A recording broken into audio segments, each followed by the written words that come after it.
now for my improv musical version. Ready? I'm ready. Okay. Upstream from the mainstream, there's the Acoustic Alternatives. John Bomarito's show that shows you what's coming years from now. The tributaries that will find their way into other people's music years from now. But you get it sooner, because we go up where the water's fresh,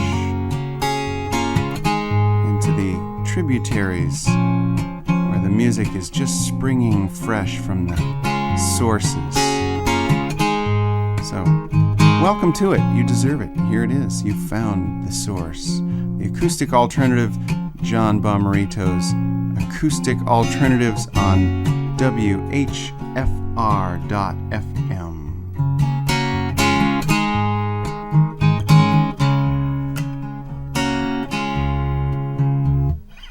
It's another Acoustic Alternatives. We are in Grove Studios in Ypsilanti, home of the podcast since the fall of 2020. Just celebrated the 5-year anniversary with my guest from Detroit, Cora Feeder, who was here on the day, actually, strangely, of the anniversary of the recording of the first podcast with Chris DuPont.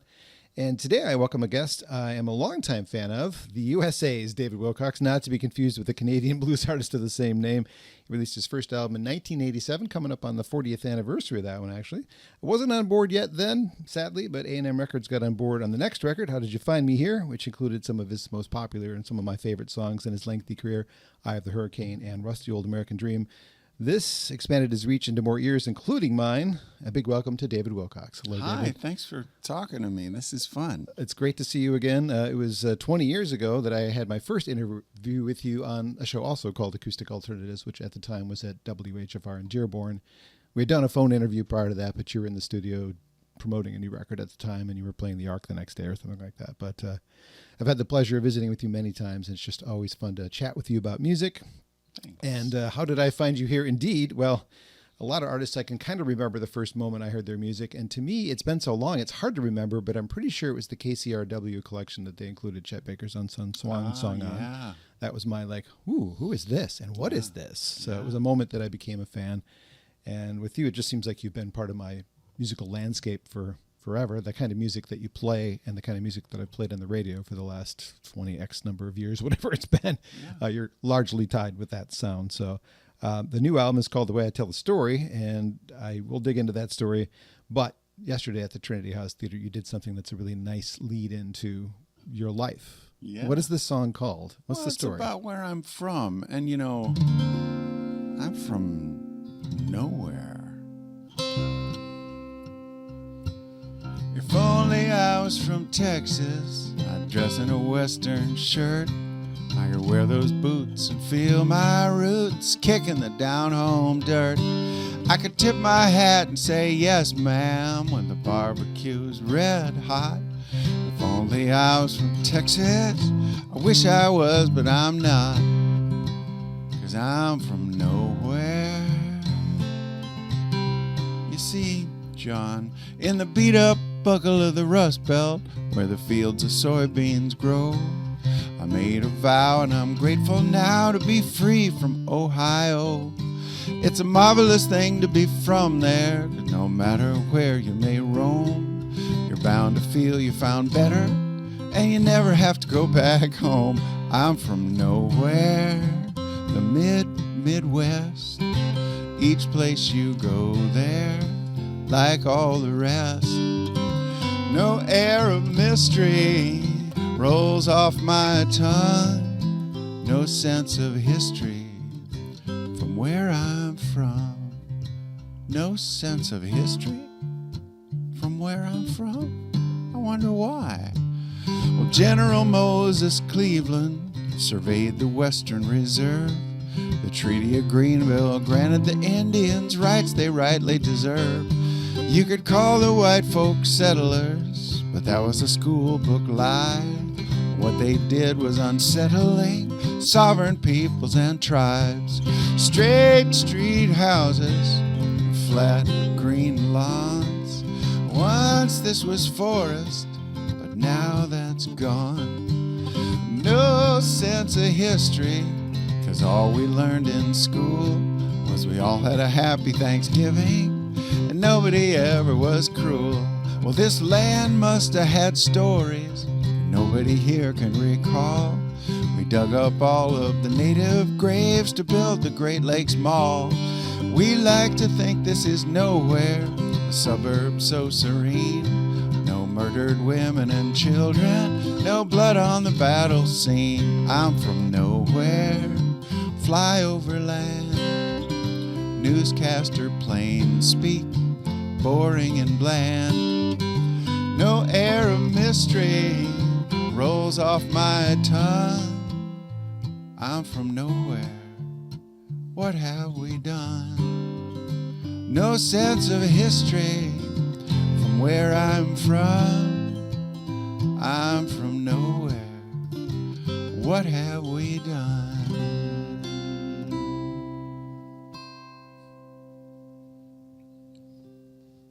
My guest today on Acoustic Alternatives, the podcast, is David Wilcox, a brand new song, as of yet unreleased. Does it have a title? I think it's called I'm From Nowhere. This is not the first time in our time together you've done songs that aren't out yet, that don't necessarily have titles. This is this isn't a matter of yet. This song would never be on a record. I mean, it's just a single or a video or something. It's just sort of like it's like better out than in sort of a thing. Oh, I don't know. There are songs that are sort of like in the way of good songs, and they're sort of clogging up the loading dock. And you can't get to the good songs unless you say, okay, I'll write this one. It's sort of in the way. Well, what is the name of the town that you grew up in? It's not actually mentioned. It's Mentor, Ohio. I don't know that I've heard of that. So it's east of Cleveland? East of Cleveland, yeah. I learned that yesterday at the show. Yeah. All right. What was it like growing up in Mentor? Kind of quiet? Well, it was a lovely place to be from because I had this burning desire to find someplace that felt like home. And I did a long bicycle trip with my friend Art, the whole length of the Blue Ridge Parkway. Wow. And we were talking to other travelers and saying, where can we find musicians? Because we were traveling light, no guitars. Art didn't have his mandolin. So they said, well, there's this little hippie school. It's Swannanoa. Just get off at Route 70 and go east. You'll see the signs.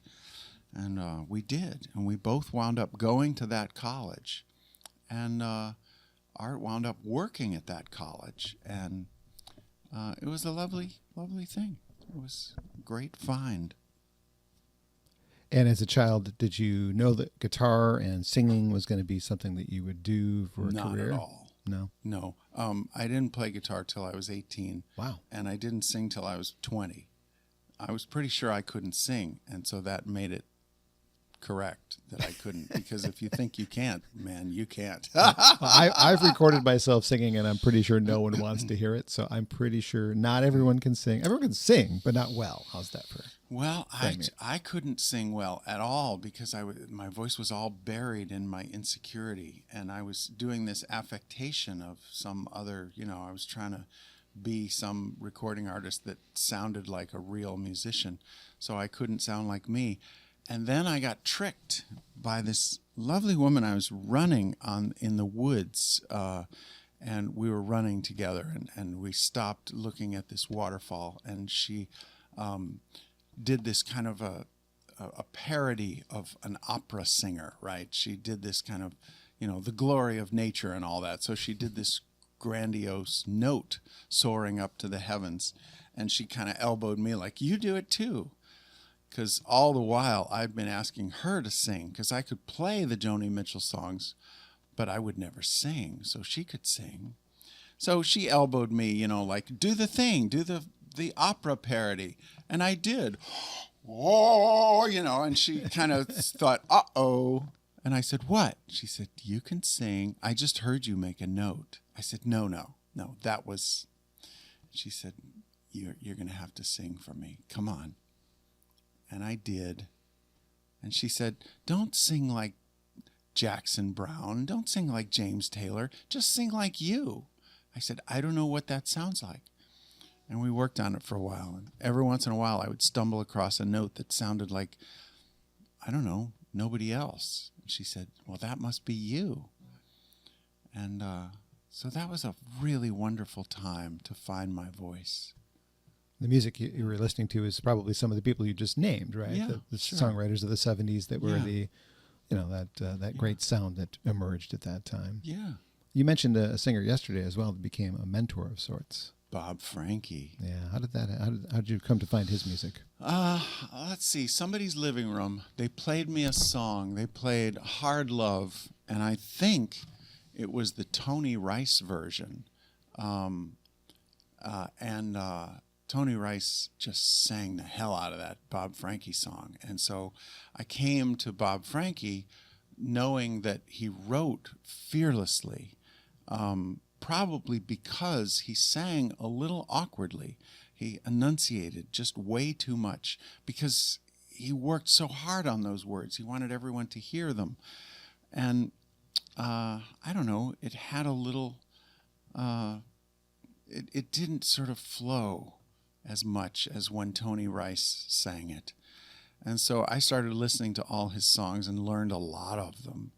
And it was really cool to find someone who had that kind of patience to make the song so thoroughly written that really anyone could sing it and the song would speak for itself.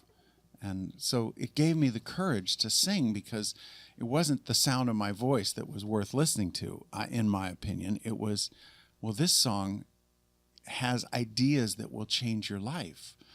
And so it's worth hearing. And you know, don't blame the messenger, just listen to the message kind of thing, you know? Well, it was good. Good influence. It's lasted a pretty good career for you so far with just kind of borrowing what you learned from him. Yeah. Prior to playing the guitar as a kid, what was your hobby like? Motorcycles. It was all motorcycles all the time. Oh, wow. Ever since, I don't know. I think I bought this ridiculous mini bike, you know, trading and working, mowing lawns and all that. But then I bought a scooter, and then I bought somebody's little... It was just... Eventually I bought a Penton, which was an Ohio guy, Jack Penton. He made this really cool motocross bike that, you know, had many neutrals. There was a neutral between every gear. So you'd come flying off a jump thinking you were in fourth gear, and nope, you were between fourth and fifth, and you landed with no power and just about went over the handlebars. Oh. It was a great adventure. Still ride your motorcycle? I love motorcycles. I have a lot of them. Cool. Yeah. As many as you have guitars, maybe. Not as many as guitars. There's a ridiculous number of guitars. Guitars can help make you money. Motorcycles can just, I don't know. Let's not think They're about blissful. the scenario. They're- Well, sure. And I live really close to the Blue Ridge Parkway now. It's still sacred ground to me. So it's a very limited access road, relatively safe, except for the deer running out in front of you. You have to watch out for that. Yeah, I almost got hit by one on the way home from your show last night. Really? Yes. Wow. Well, they're being chased out of the woods because they know the hunters are getting ready. Yeah, probably. Yeah. My memories of childhood, I don't have a heck of a lot of interactions with my father in there, but he used to take me on his Goldwing motorcycle and hang out in the back. Was yours the kind that you could take Nathan on? Yes. Yeah. Mine was the Pacific Coast. I have 4 of them, and they're quirky, and I like them. Very nice. Well, you released your first album, as I mentioned, in '87. That was independently released before it was picked up later for redistribution, right? Mm-hmm. Where did you record that one, and how did you decide you wanted to be a recording artist? I recorded it in Asheville. There was this lovely character, Jerry Reed Smith, who had made records of his own, and heard me at the little venue where I played, McDibbs, and he just said, you know, you need to make a record. I'm going to help you. And I said, okay. And it was lovely. We got it done in a week or so, recorded it, and he said, you know, it needs one more song. It needs one more song. And I would write a song. I'd bring it to him. He said, that's good. It's not it. I kept writing. Eventually I wrote Sunshine on the Land, and he said, yes, that's the one. Thank you. And then the record was done. It was great. How did you get the attention of the label that brought us the Carpenters and the Police and Bryan Adams and A&M Records, Herb Alpert? I mean, how did they find you? They came when I was playing a gig at the Bluebird Cafe in Nashville, Tennessee. Mm-hmm. And the A&R guy liked my stuff, and I had just come from the Kerrville Folk Festival. I was really full of myself and singing proud, and he liked it. He said, I want to give you a record deal. I was all starstruck, you know. I was, oh, my God, a record deal. He said, let me explain something to you. A record deal is like, imagine there's a big top circus, and imagine there's a big tall ladder, and there's a diving board, and under the diving board, way down there, there's a barrel, and it's full of water. Now, if you jump from that and you don't land in the barrel, there's a whole line of guys behind you. Wow, deep. And yeah. Well, so he said, you know, this is a lot of people, this ruins their life, and a lot of people, this makes their life. So you decide, you know, be careful. And he was a really good guy. So it was rare to find someone who was, you know, like warning me about the dangers. And it was a beautiful ride. I made 3 great records with A&M, and they never expected me to make money for them, although I did, kind of. And then, of course, that was the moment when all the labels were being bought. Yeah. And the labels were being bought by companies that made alcohol. And so years later, I was asking one of my favorite radio programmers about, like, so what do you think is the thing that makes people, you know, an A&R person make a record, or what makes a radio programmer, you know, put a record on? He says, well, the labels are owned by alcohol. The biggest advertisers are alcohol. If your music sells alcohol, you're on the radio. And he said, David, your music doesn't sell alcohol on purpose. Your music is about healing and not just numbing the pain. Yeah. So that was an interesting lesson, and I'm very happy the way it all turned out. Well, without A&M, you probably weren't brought to the attention of folks like myself. Yeah. Still a supporter 40 years later. Yeah. Nearly 40 years later. Cool. I mean, you've been at a few other labels, What Are and Vanguard, but you're back to being independent again, so you're kind of in control. It's lovely. Yeah, good thing. How much of this newly independent thing that you're doing again is hands-on, or do you farm a lot of it out? I love to delegate. I have kind and competent people doing all the good stuff. That's a good way to go. Yeah. Well, the new record, as I mentioned, is called The Way I Tell the Story. Some of the cameras can see that if I hold it up close enough. It's my favorite of your records in a long time. This is a really damn good record. I do like it. Do you know, I listen to a lot of singer-songwriter stuff, and every once in a while somebody will come out with a record, and I'll think, wow, that's a great record. They must have been through some shit. Yeah. And then as I was listening to this record on the final mix, I realized, oh, yeah, it's my turn. I was. part of that might have, I didn't notice any pandemic songs in here. I don't think so. We're past that. But yeah, tough issues and really interesting songs. Yeah. How about a song now? Yeah. Can I play newer than the record? Oh. You know, it's my tradition. Of course. But we will play some songs from the record. We're here to talk about it. Great. You tell me what we're playing. This is a song about Lady Liberty.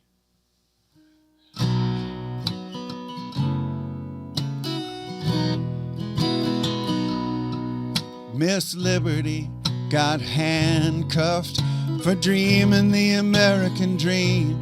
She used to welcome all the tempest tossed, but her views were too extreme. She took a stand for the family of all men. She held a torch up beside the sea. She had hope in her deepest heart then, that her people could all be free. She's a victim of high crimes, the assault on this great land. She's been hit with hard times. Who will help liberty stand? The Declaration of Independence gets quoted on the 4th of July. The truth our founders found self-evident, these liars now deny. Miss Liberty's held in custody. There's a gap in our spacious sky. 'cause she's face down on the pavement as these congressmen walk by. She's having trouble breathing. Can't you hear her cry? She's a victim of high crimes, the assault on this great land. She's been hit with hard times. Who will help liberty stand? When the men from ICE detained her, we could not see their face. They pulled her from her pedestal and dragged her from that place. She's a victim of high crimes, the assault on this great land. She's been hit with hard times. Who will help liberty stand? Who will help liberty stand?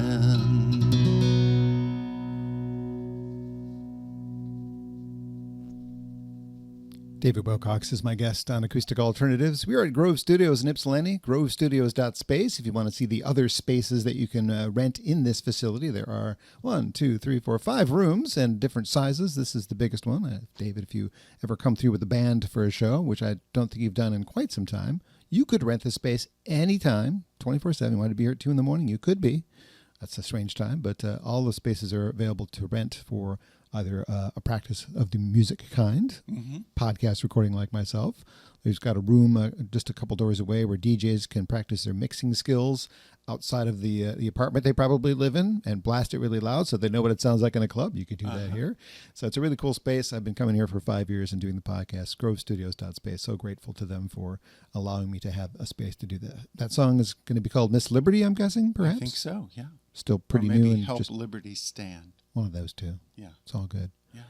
If I may, I'm going to recant some of my favorite moments of time with you. Sure. One of them was when you were kind of warming up, you did a little guitar riff. And our first meeting, I asked you just spontaneously to create an ID for my show, which was called Acoustic Alternatives as well. And you created something on the spot that I used every week for like 10 years. So to me, that is just part of like what I've been doing for so long. Yeah. Then at my other station in Ann Arbor, you'd been there a couple times visiting me as well. I'm like, oh, I need an ID for my show. And you spontaneously did something that I may have mentioned at the time was extremely coincidental. You did Mr. Bomarito, Mr. John Bomarito, borrowing from the Monkees, which was also borrowed in a rap song in the 90s called Mr. Dabalina.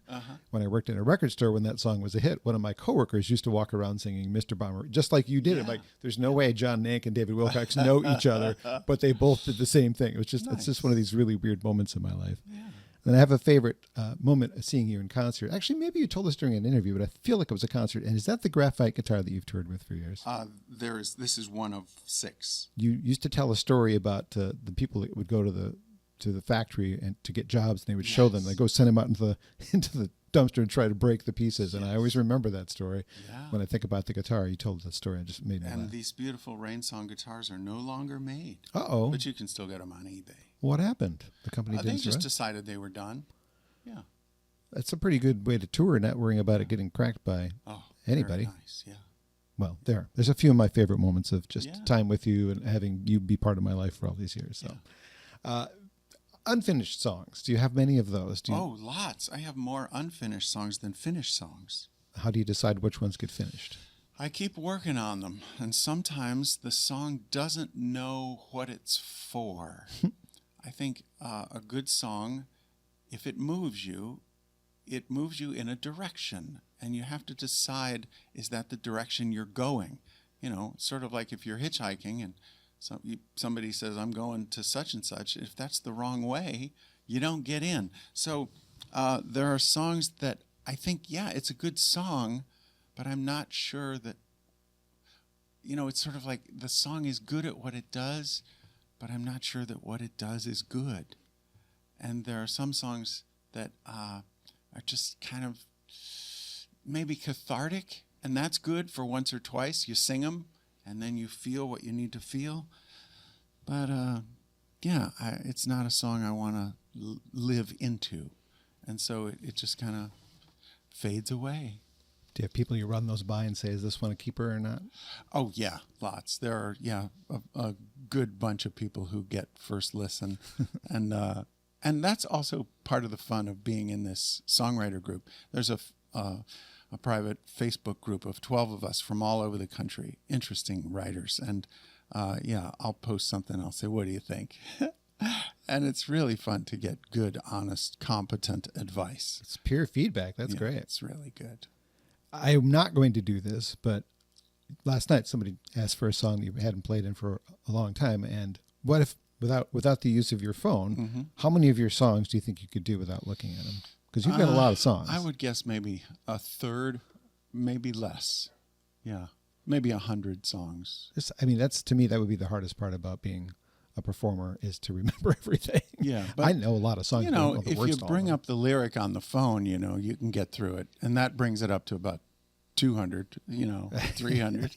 And there are some that are a quick study, like, I don't even know what tuning this song was in. What was those guitar chords? But if I listen to it, it all comes back. Oh, yeah, that. And here's a really interesting tidbit. When there's a bunch of new songs and they're all different tempos, one of the things that's harder for me to remember is, like, what's the tempo of this song? Like, what's the vibe? What's the groove of it, And so what I will do is I will have a little prompt written above the lyric of the song that just compares the tempo of this song to a really well-known song that I could definitely remember. And so, like, there'll be at the beginning of the song, like, take a load off Annie. And then I'll go, oh, yeah, it's got to have the And so it's so fun to have that little sort of groove prompt at the top. That makes remembering it so much easier. It's pretty fun. If this was 30 years ago, you wouldn't have this technology. Oh, yeah. Yeah. Fewer songs, but... Yeah, and, my God, finding the good Thai restaurant when you're traveling, man, it's really a great thing. I couldn't see the stage last night. Today I can see your phone. And I'm surprised that the lyrics move up without you touching them. That is a pretty cool feature. Well, I was watching these classical players, and they have the iPad in front of them, and they have this little Bluetooth page turner. Is that what that is? Yeah, that's what that is. And so I thought, I can do that. But instead of having the big iPad, I just use my phone. Smart. And I set it on the mic stand, so if I need to glance at the lyric, there it is.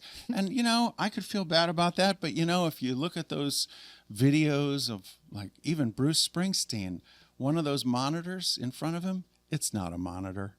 It's a video. Teleprompter. It's got the lyrics. I know Michael Stipe from R.E.M. definitely used one. He didn't know the words to most of his songs. Because there's a lot of stuff to think about, know, and you might go into a long story between verse 2 and 3, and then you come around to the end of the story and you think, now, where was I? What was I saying?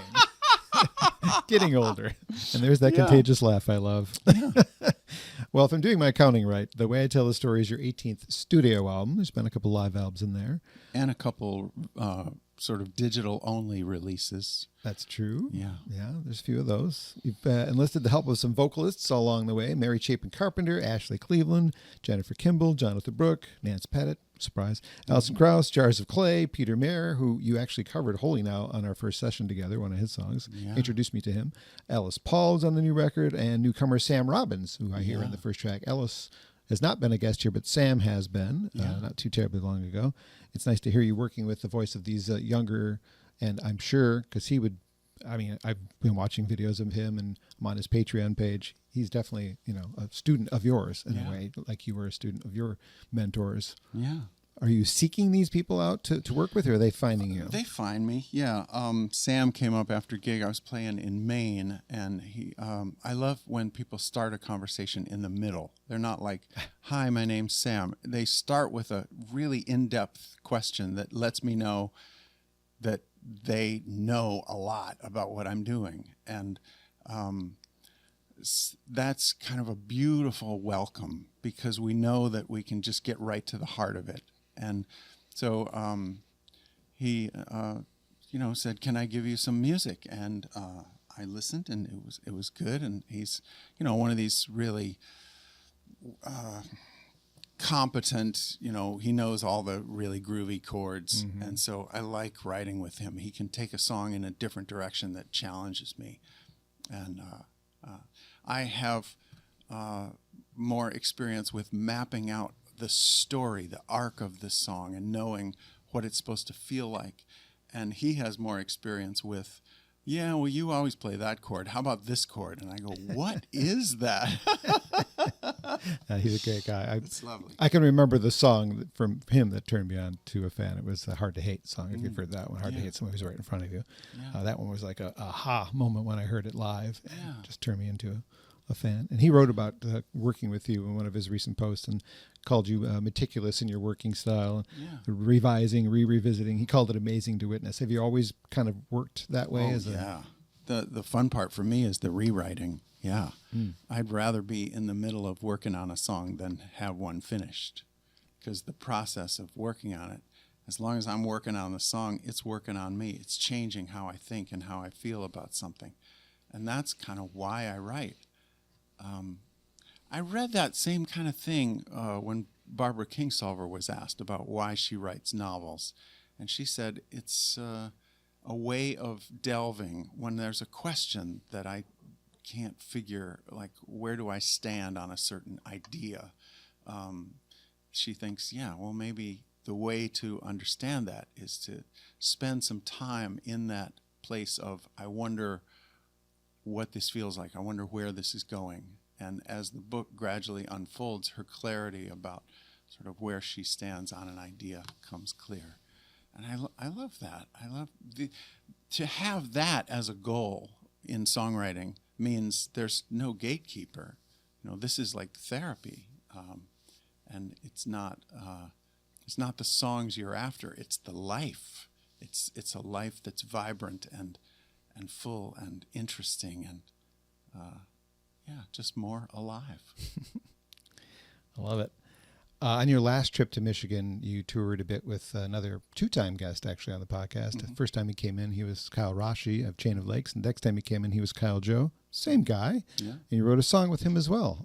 That didn't end up on the record. Is that perhaps a future album song, or is that one of those that it's just out there? That's a live song. That's a quirky little song about finding the dignity in this humbling craft of being a singer-songwriter. I could play that one if you like. Or I could play the title track of The Way I Tell the Story. We should go for the title track. We're here to tell people about this new record, The Way I Tell the Story. David Wilcox is my guest on Acoustic Alternatives at Grove Studios.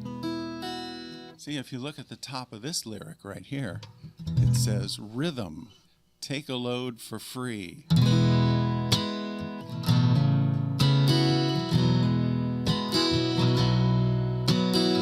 I was the lone survivor when we landed in the field. The full investigation never was revealed. The hurt got covered over, never really healed. The scars are on the inside, the evidence was sealed. But the way I tell the story, I just brushed off the dirt. I landed in a haystack, barely tore my shirt, because what good would it do me to just replay the past? Accidents will happen, this one happened fast, so I'll look to where I'm going instead of where I've been. I won't deny my history, but I'll give it quite a spin. So the way I tell the story, I just brushed off the dirt. I landed in a haystack, barely tore my shirt. If I'm the only witness, then the story's up to me. If no one else has lived to tell, no one can disagree. Crawling from the wreckage, my childhood up in flames, swirling down the spiral of alcohol and shame. But the way I tell the story, I just brushed off the dirt. I landed in a haystack, barely tore my shirt. Since I'm the only witness, well, I'll tell you what I'll do. I'll make a hero's journey of the shit that I've been through. I saw the blaze, turned around and ran before it blew.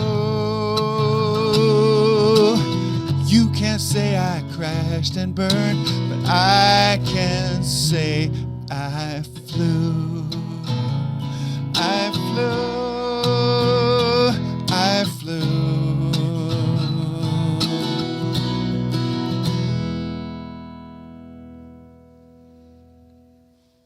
Title track from David Wilcox's new record, The Way I Tell the Story, on Acoustic Alternatives here at Grove Studios, and another fine piece of work from this record. What was the best part about putting this record together? What was your favorite memory of it?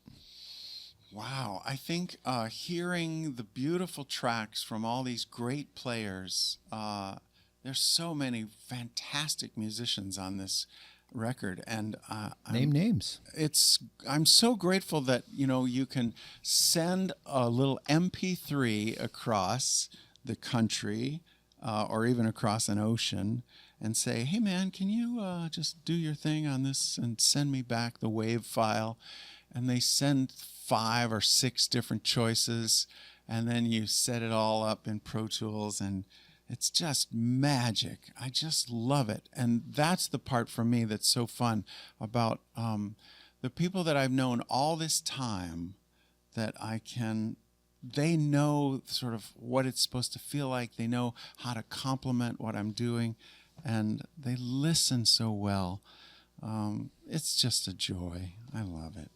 Good stuff, for sure. Yeah. Backing up to my previous statement, other artists that you've written songs with, but not on this record, my friends from the Accidentals, who've also been in this very room. My first one in this room actually was them, and the Nashville people that they are now from Traverse City, where where we have some other mutual friends there. How did they find you? How did you find them? We were both at a festival in Oregon and just started playing music, and I really love writing with them. They're great folks. Sav and Katie are really sweet. Just wonderful, wonderful people. Yeah. Well, what is inspiring you to write these days? Obviously, the one you did was political in nature. The other one is about your hometown. I think the stuff that's most inspiring is when I have conversations with friends and we're talking about something that's right at the edge of their challenge, right at what they're trying to figure out, how to, live according to what they believe. Those are the real juicy moments. And so many times it's writing for clarity for myself or writing as a gift to someone else, a close friend. And I imagine just them hearing it. And I imagine playing it for them and them kind of knowing that every part of it is true for them. And that's what led me to doing these custom songs too, where it's not just close friends, but I've done 70 or so custom songs, which will never be recorded, but they're fantastic songs to write because someone comes to you knowing what they want the song to do. They want it to work like therapy, or they want it to work like accountability for something they've decided they're going to do in their life. And so it's such a fun thing to put my skills in service to other people's stories and other people's hearts. And because if someone comes, ready to put up some hard-earned cash for a custom song, they know. My first question when we're doing an interview for a custom song is I'll say, let's imagine the song is done. My question is, who's hearing it and what are they feeling? Why is it important for them to feel that? Why is it important to you for them to feel that? And if they know that, wow, the song writes itself. It's the heart of it. Then it's just like a word puzzle.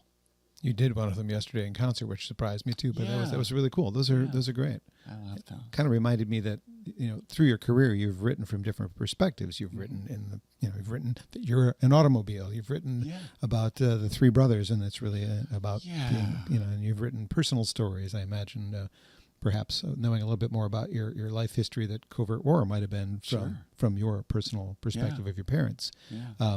So which is the most comfortable place to write from? Being an object, being yourself, or being an objective observer of something else? Wow. Now, comfortable, that's an interesting thing. I think the most comfortable is writing custom songs for other people. Really? But I think pleasurable is different than comfortable. My favorite songs are the ones that change me, the ones that really sometimes are a harrowing experience, that dig up some presuppositions that are false and challenge me to change. So those are more fun, but it's kind of it's fun in the way people talk about running a marathon is fun. It hurts, but yes, I'll do it anyway. Yeah. Do you know when you've written like a really spectacular lyric that's going to jump out of the song? Because I've got a few from the new album that jumped out at me as just single lines. Do you know when you've written one of those? I don't have that certainty when it happens. That's usually when I'm playing it for someone else and I feel their reaction. That happened with that Liberty Stand song. It was really surprising to me that, when I play that in a night of music, that's the one where really it gets the crowd. People stand up. It happens over and over. And I think, really?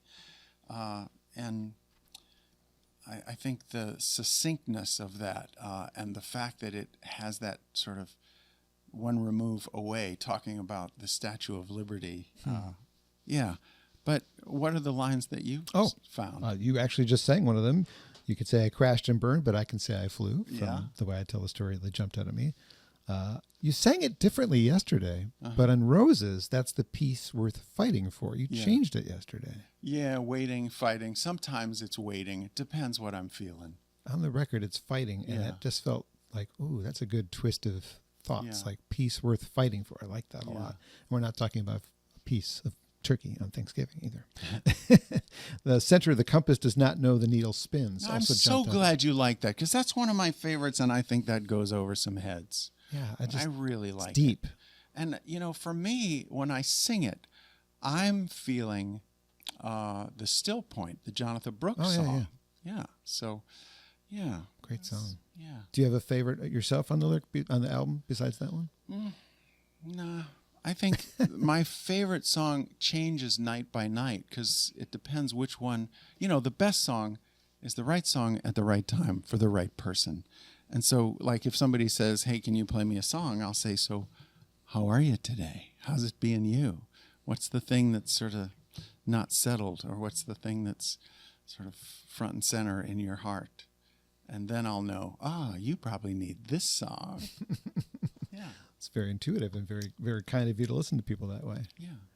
I'm also excited that you are still putting out physical media. Like, I'm a fan of the CD. I know people are into the vinyl. I love vinyl, but if I had my collection on vinyl, my floors would cave in. So I'm glad I have CDs because they weigh a lot, but a lot less. Yeah. Do you think you'll continue to embrace this, what people are calling dying media, or do you think you'll abandon it as you go along? I have no idea. You just have to watch the industry. The wild part is, now that I have a new CD out, making another record is sort of the last thing on my mind. I'm just writing songs because I love writing songs. And the weird part is, it's always the last thing on my mind until suddenly one morning it's the only thing on my mind, and I just have to make a record. It's just a moment that hits you. You know it has to come. Yeah, and I think it's a way of sort of understanding what that year has been about. What are the issues that have troubled me? Where do I get my hope? What stirs my joy? And it's so fun to compile that and curate sort of what this time has meant to me each time I make a record. I'm glad you're still doing it as a music fan. People that just release singles, to me, that is somewhat useless. It's great, but then if you don't collect them on something that I can either like put together as an album, I always think of things as albums. Yeah. And a single is nice, and maybe it can be a standout cut, but if it just lives on its own, I'm probably going to forget it exists. Wow.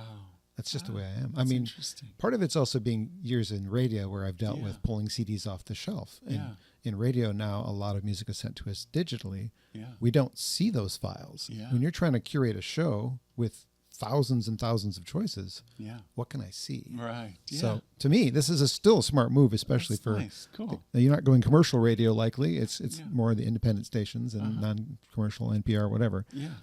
That's where your music really thrives. Yeah. You want to do another one from the new record? What are you feeling? Yeah, this is one of my faves.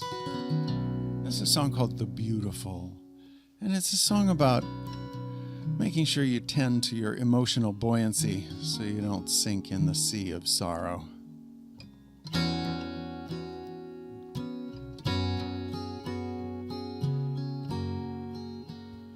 I'm looking at the paintings in this great museum. The news of one more shooting made me long to cry. I'd love to work for justice and for peace and freedom, but right now I need a refuge that is quiet and dry. So I come to see the beauty when the world is tragic. An umbrella stops the rain, but it won't dry the sky. And this play of light and shadow is transcendent magic, and it's changing the whole universe, at least inside. In the ocean deep, when these waves are steep, every hope I keep betrays me. It's the beautiful that saves me.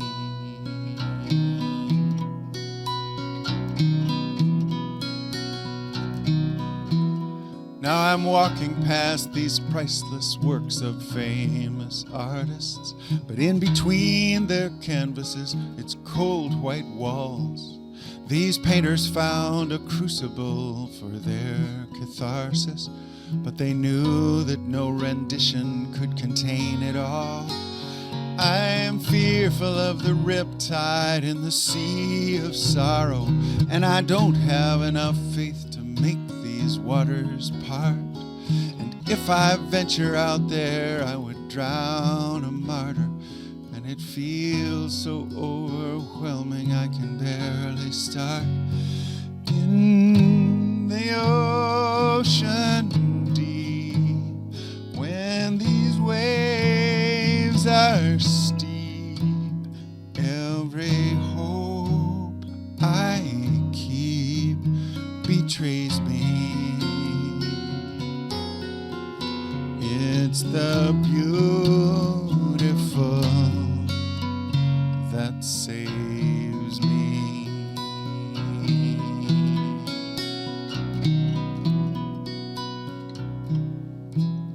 Now the woman at the coat check hands me back my raincoat. Stay warm out there, she smiles and looks me in the eye. I take her simple kindness like we're in the same boat, and we all need some protection from the storm outside. We are underneath the cloud of all this dark emotion, but we'll make it through the storm because we've warmed our hearts. A wooden hull can rest above a deep, dark ocean, and a window into beauty is a place to start. In the ocean deep, when these waves are steep, every hope I keep betrays me. It's the beautiful that saves me. It's the beautiful.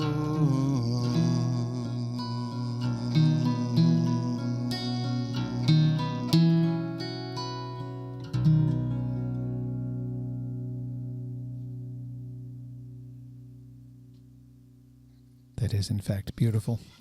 David Wilcox, a track you can find on The Way I Tell the Story, the new release, just out a couple months ago. And David in the studio here at Grove Studios, grovestudios.space. If you feel like you need a place to get out of the garage and get into the studio, that's what this place is for. You can make as much noise as you want. You won't disturb the people living in the apartments over there or the tow truck company over there. Sometimes you might hear a train behind us. I like the sound of the train. And every now and then it happens during a session. And so far, no one's been playing a train song while a train has gone through, but it's going to happen. I used to always love to switch to a train song when the train went by. And my favorite venue growing up, that McDibb's venue I referred to, because there were train tracks right down the hill.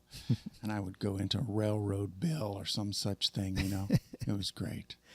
In previous chats, we've talked about the music that your son might have put into your ears. He's an adult at this point. Does he like your music? Does he say? He does, yeah. And he's the best person to play a new song for. He can get clarity immediately about, the ways that the song could be misunderstood. He's really good with giving me that sort of, you got to watch out for this because somebody could think it means this. He's really good. Is he musical? Does he play? Oh, yeah. He's got way more talent than I do. Cut it out. But he's also way smarter, so he's doing more sensible things. I also chose a music industry career, and I can attest, not necessarily the best choice. Have you heard the sort of theme song of the music industry? I have I not. can sing it for you. It's very short. Oh, yeah. There's no business. Yeah. David. Well, how's Asheville doing, by the way? I know that there was a serious... It is coming back. It's been just over a year since the hurricane. Yeah. And there are some parts of town that will never be the same.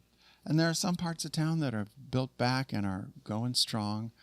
And, it's lovely. And I think it's going to be good for the town overall. If the town is really smart about it, they will make some beautiful parkland that could not have so much destruction when the river rises again. Hey, great idea. Yeah. Maybe you should be on the city council or something.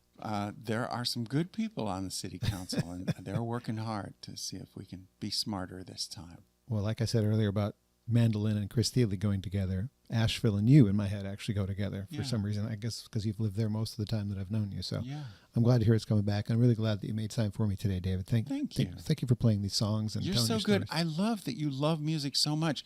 You know all these songs. You know more of my songs than I do, I'm sure. I don't know all the words, though. That's the problem. I know so many songs that I could never sing an entire song from beginning to end without going, I don't know. What's the next one? But you know the best parts. Well, I have my role, and my role is to let people know what I think is good music to listen to. And if people respect my opinion, then hopefully I'm doing my job and turning people on to new music. So the musical bodhisattva. Somebody's got to be him. Yeah. Or them. Grove Studios, we thank them as well, because without them, there is no podcast. There is no place to do this. There's no inspiration for me to continue interviewing some of my favorite artists and exposing you to new ones. And we have got another one coming up shortly.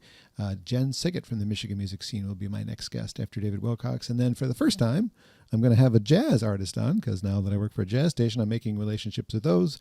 Can't wait to introduce you to Olivia Van Gore. She's so awesome. Thanks to Grove Studios. And David, thank you. My pleasure.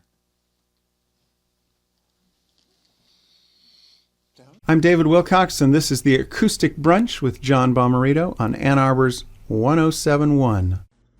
Mr. Bomarito, Mr. John Bomarito, Mr. Bomarito, Mr. John Bomarito, Mr. Bomarito, Mr. John Bomarito.